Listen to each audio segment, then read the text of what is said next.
Can you believe we're up to 20 weeks of the emergency shed unboxing series? That's 20 episodes, 20 weeks, one item or more out of the shed every week in an effort to try and empty it before I die. Hey guys, it's Chris from the Ultimate Recycler. Today is a cold day in the shed. I'm going to tear myself away from the heater. We've got to get something out of that shed. Let's go and have a look. I'm pleased that I have managed to stick to my commitment of at least something out of this shed every week. It's the only one we're going to make sense of it all. As you can see, we haven't got too far from the door, but we have moved a lot of stuff. Now, I'm going to try and get a couple of items today at least. Those two boxes there look like they've got old lids or something from the back of the shop. That bottom one certainly has the retro anodized aluminium lids. I'm going to go through those very quickly because we'll take them to the shop and just clear them out. We might do the electrical stuff underneath another time, but I want to get these milk crates out of the road because they're close to the door and we've been having some really cold, wet weather, and some of them have paperwork and books in them, so it's not ideal. Let's get the one off the top. It looks like it's got shed stuff in it, not so much books. The books are underneath. So we'll grab these two off the top here first, perhaps the lids. We'll have a look in those, and then we'll tackle that milk crate and see what value we've got in there and what we can, put to use here or what we can just sell through the shop. Okay, this one isn't all lids. There's another box on top of that with some random shed bits in it and some lids. I'll go and get the other lid box. Nice and light, this one. Definitely just old saucepan lids. So we'll go through this one first, have a look what's in here. Now, for those that haven't been following my channel, I had a second-hand shop, antique shop down the main street for 20 years or almost 20 years, and a lot of stuff stashed away in sheds out the back. I'm still in business, but I've moved in with Christine next door, so we still run an antique second-hand type business, but I don't have the storage. A lot of this stuff was accumulated over 20 years, and these aluminium lids, they're the anodized aluminium, very 1960s and 70s. I saved them every time I found an odd one in a shed clean out or a house lot, and every now and again I'd match one up to a saucepan and, be able to sell it for $10 or something. But what eventually happened, they ended up shoved into the back of a shed and inaccessible, and then things got stacked on top of them. And so even if I needed a lid, after a while I didn't even know where they were, or if I did I couldn't get to them. So it was just taking up space unnecessarily with no extra value. I don't want that to happen again, and I don't have the storage here at all. So I'm going to put all these in the shop. All I'm going to do is just wipe them over, make sure there's no spiders in here. And that's off a pudding steamer, that one. And we'll put them in the shop. I will keep these two because they suit jars that I use in the shed. And these ones are a green Bakelite. They're probably off canisters.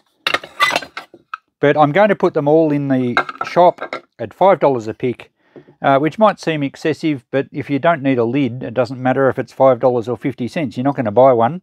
And if you do need one, and you find the right style, you'd probably jump at it for $5. The bonus is, though, that I can still kind of store them in the shop for sale, and if I need one, I can rummage through, and if they sell in the meantime, no worries at all. Even though most of them are aluminium, including that one, the price of aluminium is so minimal that it would be lucky to be 20 cents for this entire box. So I'll just wipe these out, put them in the shop, $5 a pick. We'll see how we go. Okay, so there we go. They're cleaned up well enough. There was 13 lids in there. It would be unrealistic to expect to get $5 per lid and sell them all. That would be, what, $65? Let's just write, because I do like to keep a track of what value I'm getting out of my shed. Let's just write down an arbitrary figure of, say, $20, given that I might sell one or two and I might find a couple that are useful for me to value add on a saucepan without a lid. So $20 value there with potential to do much better, but we'll write that down on the list for 20 and they can go back to the shop. This next one, well, we'll take this box of assorted stuff out of the top first and we'll have a look at these other lids. These are much the same. They're saucepan lids, but they're much older. Oh, hang on. That one's just a standard aluminium one. In fact, that one's been creased. It had $1 on it. I wonder if that was for the whole saucepan or just the lid. But with the crease, I'm just going to put that in the aluminium. We've just got to break the knob off. It's been riveted on. That's an enamel one, enamelware, so it's just going to be steel, but it would suit a nice retro saucepan. And these are old billy lids, or early saucepan lids. I had a box of those before, and they are in the shop.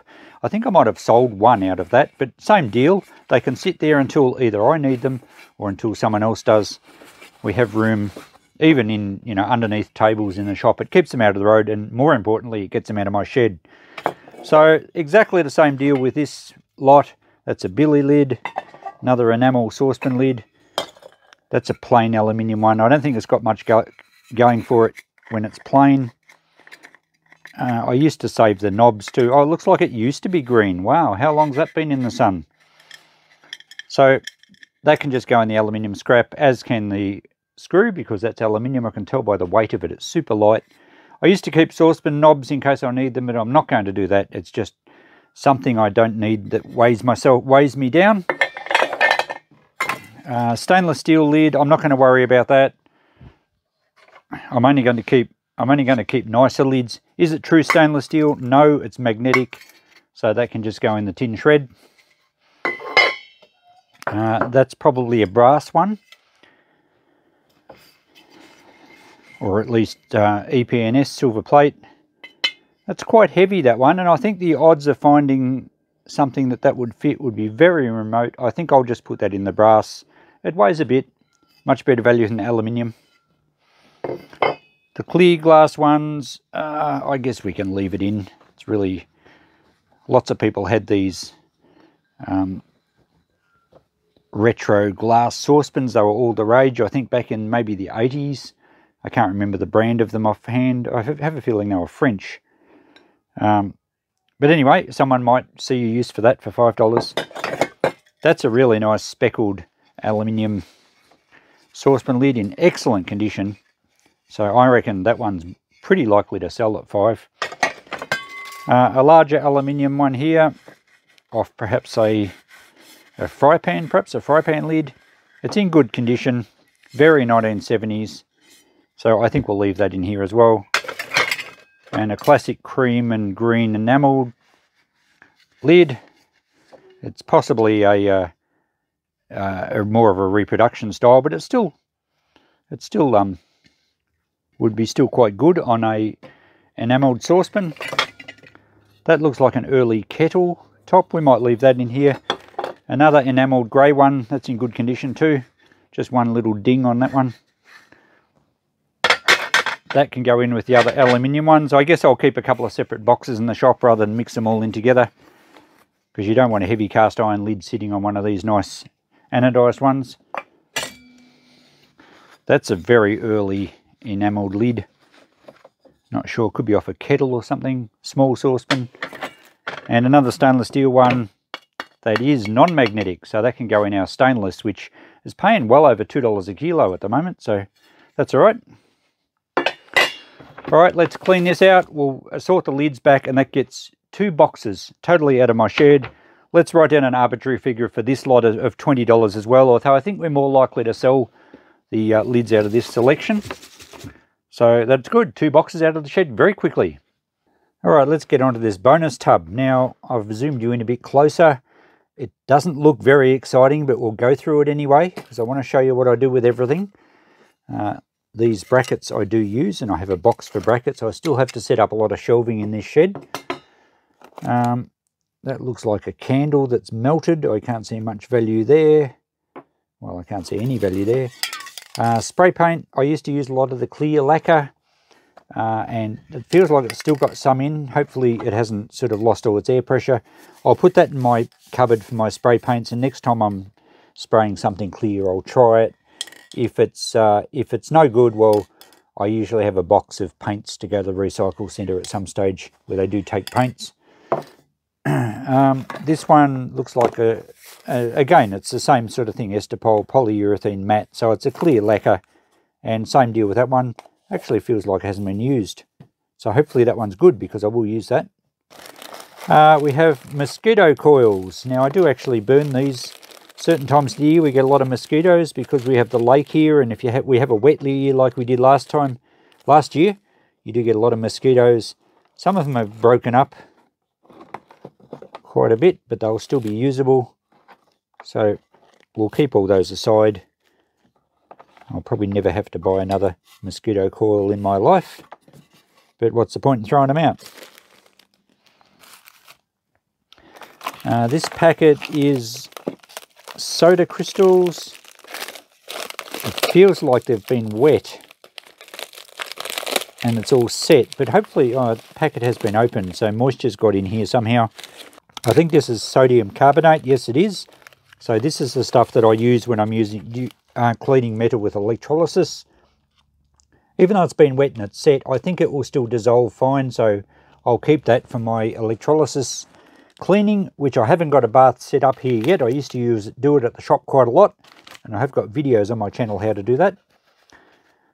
Fly catcher, I think these are the sticky things that you pull out from the roof and they catch flies. I'll probably use those, I guess. Over summer on the hot days, I do get a lot of blowflies in my shed because it's quite cool in here. What's going on here? We have some string.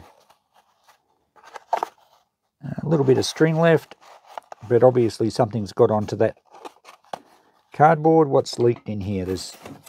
I might have been... No, I don't think it was the soda crystals. We have some weeder. I have to wipe this off. I'm not sure what all this white powder is. I think it's just kind of a residual from something that was in here. I don't think it's nasty, but I am certainly going to wash my hands when I've finished. Path weeder should be probably some sort of glyphosate weedicide, poison, weed killer. Maybe not. It's got a few other ones here that I don't recognise, but it's obviously for getting broadleaf weeds from growing in your pavers or bricks or something. So we have a cupboard here for sprays and things. We don't like using a lot of them, but sometimes they're handy, particularly when you get weeds in the driveway, in the cracks and everything. So we might as well use that up. This one, Hydro Force Industrial Strength Cleaner Degreaser. Well, I do use a degreaser, and I have a lot of engines to get to at some stage. We better not lose the label or I won't know what it is. So we'll put that aside, and we'll certainly use that in the future. And this last one is an outdoor, it looks like it's an ant killer, tough barrier against insects, ants, cockroaches, spiders. There's not a great deal left in that, and I don't like using these sort of sprays at all. It's a surface spray. Okay, what to do there? I think I might put that in a box with some used chemicals that I take to the transfer station every so often when I build up a few of them. So I'd rather not. I don't think I have a use for it, and I don't want to use it just for the sake of using it. And the rest of the rubble in the bottom of this box can just go in the bin. Perhaps I'll put it in a plastic bag because I don't really know what that white powder is. I'm sure it's nothing sinister. I wouldn't have put anything really bad in here, but we'll bag it up just to be sure and put it in the bin and wipe this container out. Okay, that's got that cleaned up. No value at all for us to write down there. But look, I told you I'm a repair channel. Put the label back on. At least I can read what it is now. Let's go and get that milk crate and see what value we can find in there. Oh man, this one is heavy. Oh. Now I can see some pipe threading tools on top, but there's some serious weight. I don't know what's underneath. Let's go through it. I'm probably best leaving you up there. You'll be able to see better.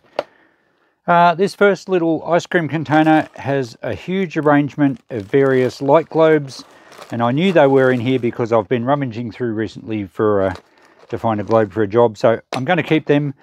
Absolutely, definitely be handy stock for the shed. There's all sorts, including some quite old ones, which I may well use for radio restorations and things.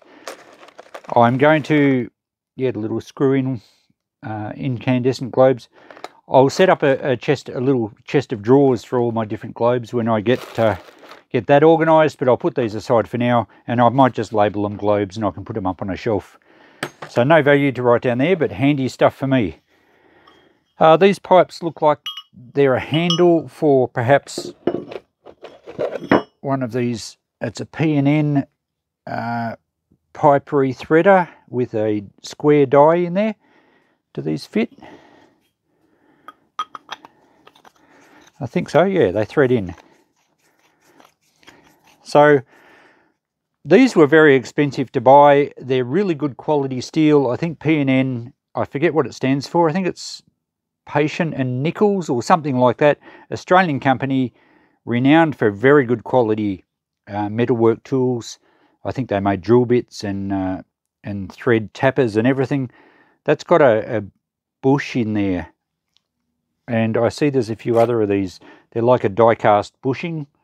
So I think I'll group all this together. There's a larger one. So for different size pipes, probably when you replace the square die, you replace it with the matching bush so that it guides the pipe through nice and square. And it's not so much a thing these days, but in the old days, and I can remember Dad doing it, putting a thread on gel water pipe. He'd have it in the vise. He'd have the big threading tool, a little bit different to this one that I remember. And he used to put a lump of lard or fat, sit it on top, and as it heats up, as you're cutting the thread, the fat would melt and lubricate and just help the cutters. And you'd cut your own thread on pieces of pipe. But these days, of course, now we all use poly pipes and PVC pipes, and no one really uses old gel pipe fittings anymore. So probably hasn't got the demand that it used to have, but I suspect this will still sell quite well. So we'll group all this together and work out a price on the thread cutting tools at the end. So I can see, oh, actually these are for a slightly different setup. These are known as chaser dies, and you would have 4 of them the same thread, and they would go in, I think maybe in this one. No, that's another square die. They would go in a different type of assembly, so you're still cutting thread on pipe, but I think these ones were used for a much larger diameter pipe. So they should be in sets of 4. I think we've got 7 in there, so that doesn't make 2 sets. I'll put them aside too. We might get some more of them. I'm not going to keep any of this because I don't really have a use for it. That's a P&N one as well. And I guess the other handle screws into there.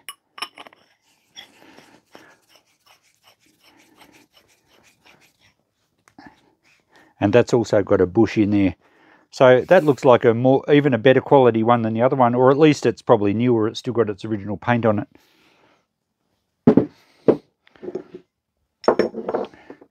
So we have more of these bushes. And that might be it on that stuff. Here we have part of a lamp. I've probably saved this to make a desk lamp. It's got a nice gooseneck flexible support on it. It looks like looks like a brass painted white inside shade or reflector. So that's probably going to be useful. And there's a brass base in here as well. I wonder if that was off it or I was going to make up something. It doesn't screw together, it's missing a fitting. I wonder if I could find a fitting, because that would actually make quite a saleable lamp just purely as it is. That was off a lamp, but I don't know if it was off this one. Perhaps that's why they ended up in the same box. I just needed a fitting. I might be able to find one for that actually. We'll put them aside for the moment and I'll have a rummage around. Alright, let's go a bit closer. What have we got in here? We have some very fine nails. Extremely fine nails. And I do have a little selection of nails and things in the shed. And I do want to keep a lot of that sort of stock here for when I'm doing jobs. Same with random hardware, because I think I explained in a recent video, we don't actually have a hardware store in town at the moment, and it's nearly an hour round trip to go to the closest hardware store. So having a good supply of hardware, nuts, bolts, nails, screws, in my shed is going to be fairly important, not to mention light globes. So no value to write down, but we will be keeping all these. Here's another. These must have come out of my old shed behind the shop. There's some smaller machine screws. Some of these would be quite old, so they could be Whitworth thread. And if I'm going to be doing some work on old engines, especially English stuff, that'll be very handy. So that stuff will be staying here. Of course, I need to get organised to find somewhere to keep it. Here's some clock parts. That's a fairly modern... Oh, it's a Hermel quartz movement. I think they were made in the States, were they? Oh no, made in Germany. So that's possibly quite a useful clock movement. And this other one is a wind-up music box mechanism. These were usually made in Czechoslovakia or Japan in later times. I don't know if this one works or not. Let's have a go. See if it winds up. Oh, there we go. Sounds like it's going to work. Put it near the microphone.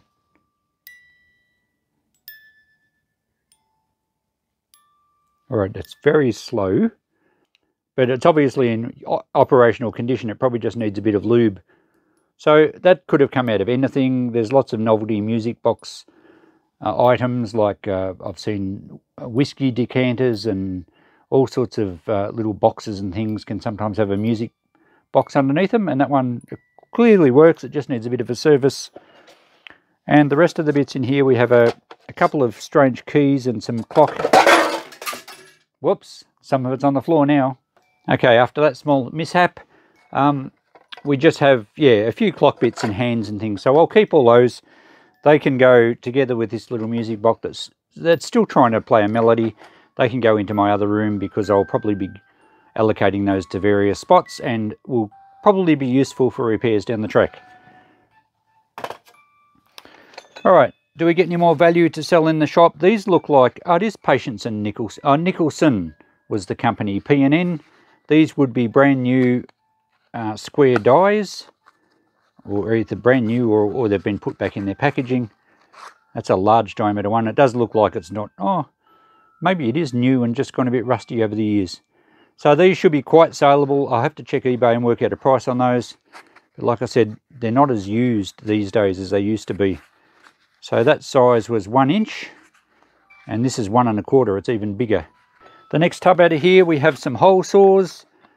That's a complete set. It's a Stanley one. It actually feels quite sharp. So these are an older style hole saw, where you would use the same backing boss and you'd clip the size you want in there, and they've got a little location system where they lock in. I've never had a lot of success with them, but this one actually feels good. It wouldn't surprise me if that one has never been used and it's just gone a bit rusty from age. So I think that will have a good sale price.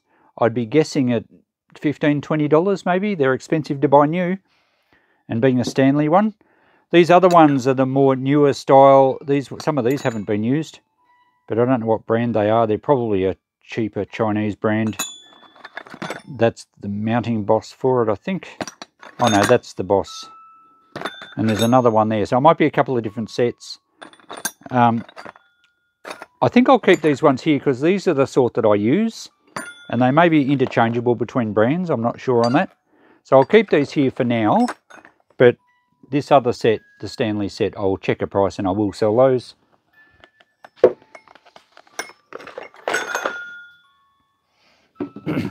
Only a couple more things in here. There's a metal box in the bottom. I don't know what it is.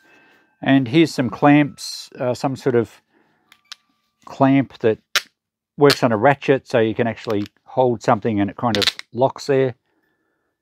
That will certainly be useful. So I'll put that in the drawer here. Let's have a look in this steel box. And it's one of the reasons why this, there's two boxes. One of the reasons why this crate was so heavy. These are awfully heavy. It's got a price of $40 on it. It must have come from a garage sale. That's not my writing. What could be in this box that's worth $40? Or more, or less?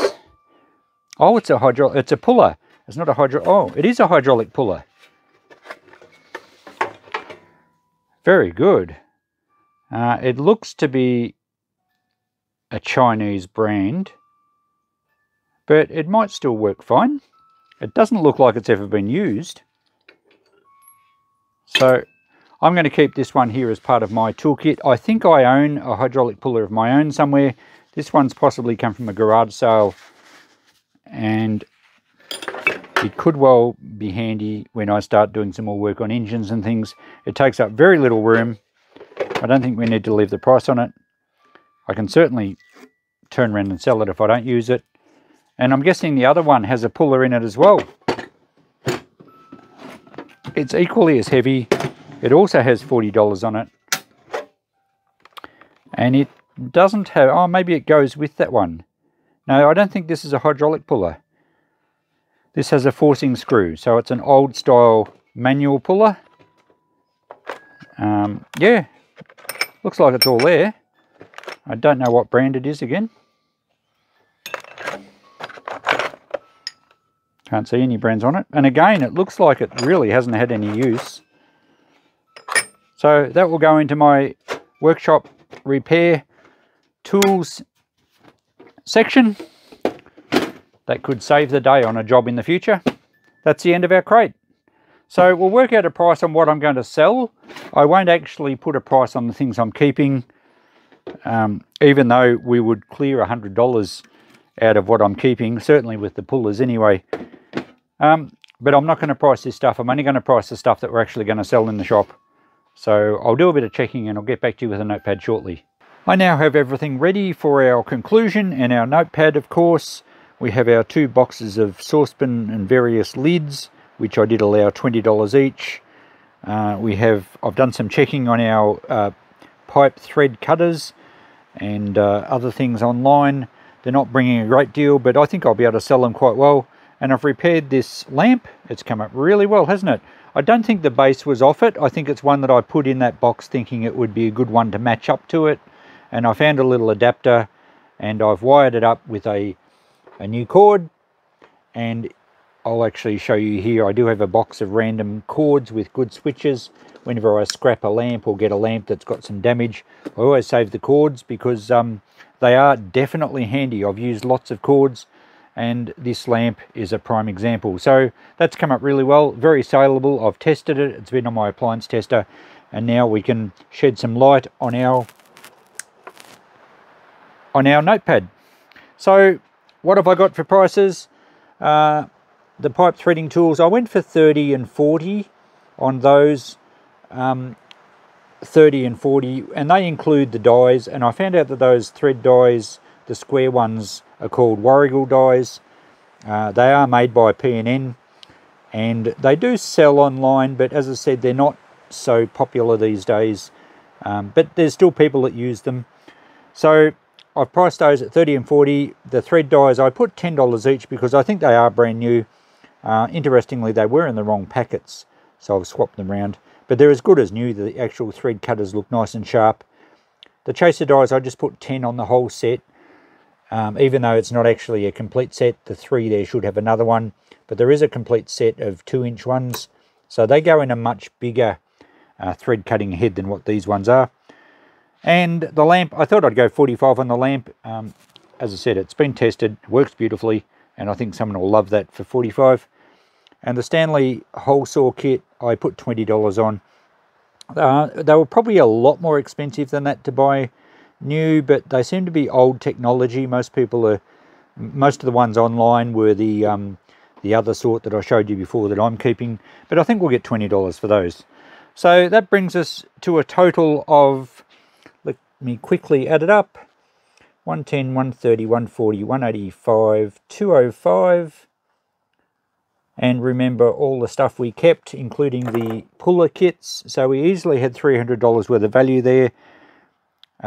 That's pretty good, and that brings our grand total to, I just went and checked it, and I think we're up to 3215.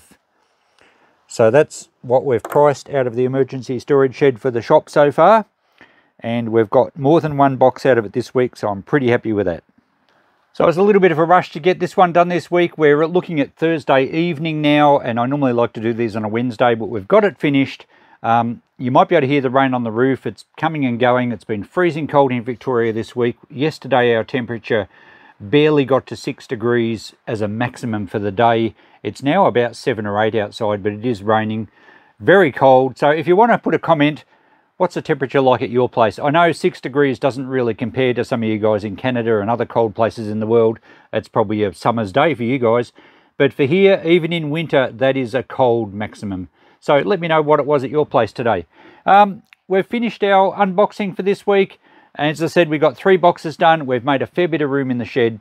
Look out for next week's video and whatever else happens soon. I've got a few repair videos on the go. Catch you in the next one. Bye for now.